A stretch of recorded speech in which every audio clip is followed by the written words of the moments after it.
Alright guys, welcome back to another episode of Fab Down. This video is all over the place. I really fucked up on filming it, and it's just choppy and all over the place, but it's still got some good stuff in it, and I really wanted to show you guys kind of how everything worked out and some of my trip, and talk about how the refueling setup went and how it all worked out, and pros and cons for sure. All right, let's get to it.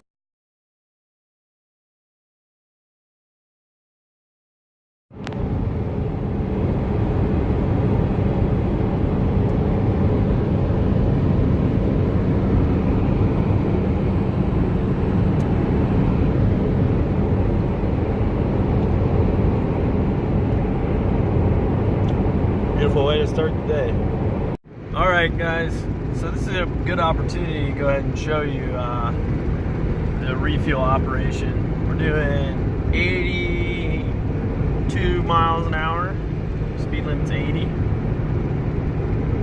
Speed limit's 80. And I'm gonna reach down here and grab my handy dandy switch and push it down. That's it. I'm refueling. I'm only at about a half a tank right now. That's what it looks like right now. So yeah, like I said, doing 80-ish, just above a half tank, and I am refueling right now. New Mexico. And about, I don't know, that was probably 2 minutes later. Never left 80 miles an hour. Reach down here, grab my my switch. We're almost full there. We don't want to overfill it. And she's off. That's it. Refuel complied with. Cruising. So something I definitely noticed while doing this kind of extended fuel setup is that in my head I was like, oh my god, I'm not gonna have to stop at all. And I mean, to be honest, after about 300 miles, 400 miles, you're gonna stop. Like, I mean, and you may stop more than that. Even if you're not stopping for fuel, you're gonna stop for something else. Now, I mean, there still is distinct advantages to doing this, and one of them is definitely that you can pick and choose where to get fuel at. You don't have to kind of get caught in an inopportune time to buy more expensive fuel based off of where you're at because you ran out of fuel. You can hold out, kind of plan your trip, and hit cheaper fuel along the way. So it actually really works out. I've only had to fill up, I filled up once before I left. I put $80 in the car and in the auxiliary tank. I found a spot on the way. I had to stop and fill up because I didn't plan accordingly. I filled up just the car tank for, I think it was $2.70, which wasn't great. But then not like 30 miles down the road, because I waited to fill up the auxiliary tank, was $2.31. So I filled up the auxiliary tank, and I mean, it just kind of averages out, but it's still cheaper in the long run for sure. So I'm somewhere in New Mexico now, and I thought I should document this. The heat has been on the entire time I've been driving. I no longer need the heat. It's hot as hell in here. Cruising down the historic Route 66. I don't know what it's called now. I think it's like, I think it's Interstate 44. I don't know. It's one of the two. But it was Route 66.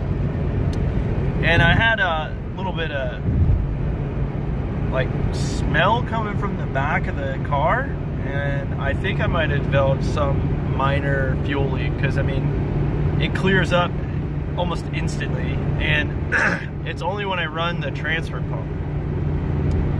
So I'm gonna investigate that at some point. The problem is,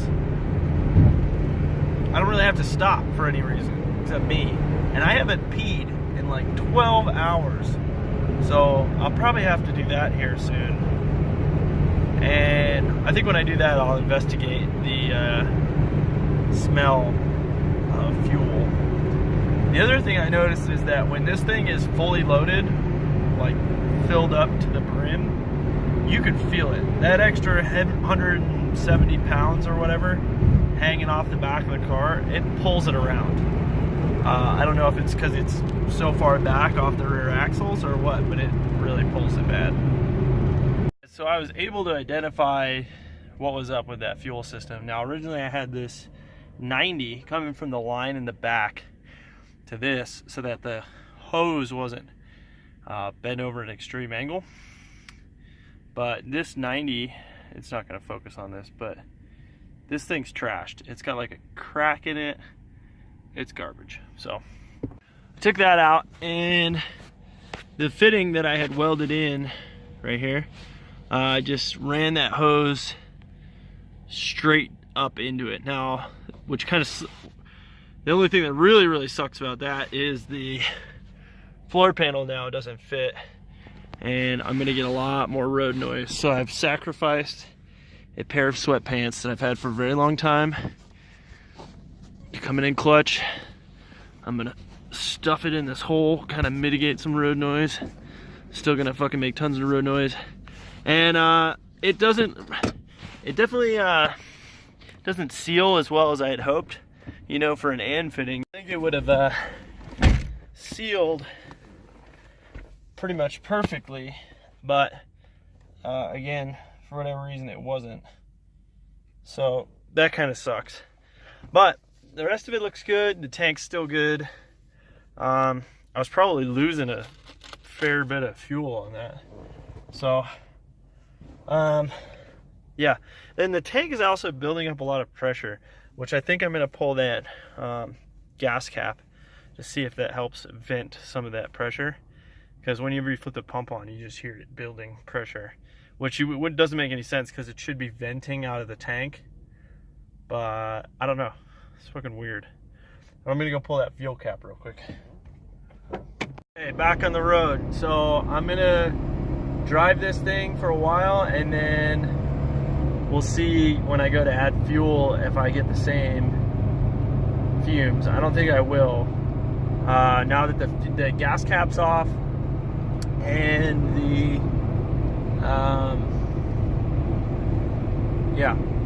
gas cap's off, and now that it's not leaking. It was legitimately leaking, like out of the fitting, and the fitting was fucking garbage. So ooh, a bus. I want to do a bus so fucking bad. I want to buy like a big block 454 bus and then LS swap it. I think that'd be so fucking dope. Turbo LS bus. That sounds like something that I have to do. Kind of like this whole fuel cell thing. This was one of those things that I got it in my head, and I was like, I'm gonna fucking put a fuel cell on my Subaru, and it's pretty dope. I'm pretty stoked. I mean, now that we got the fuel leak situation squared away, which probably lost us a bunch of fuel in the process, but you know, you learn. I mean, who would have thought that that fitting was just going to be fucking trash? So, oh well. Yeah, we'll see how it goes. The other thing that's weird about that fitting failing is it's literally only under like 5 psi. Because that pump that I got, the transfer pump, is a low pressure pump. It's like 5 psi. So the fact that that and fitting failed under 5 psi is like, what the fast forward about, I don't know, it's what was that, 5 days, 6 days, and I don't even know how many thousands of miles. I think when I shot that last clip, that was at like 1,000-ish. I'm like 4,000 miles deep.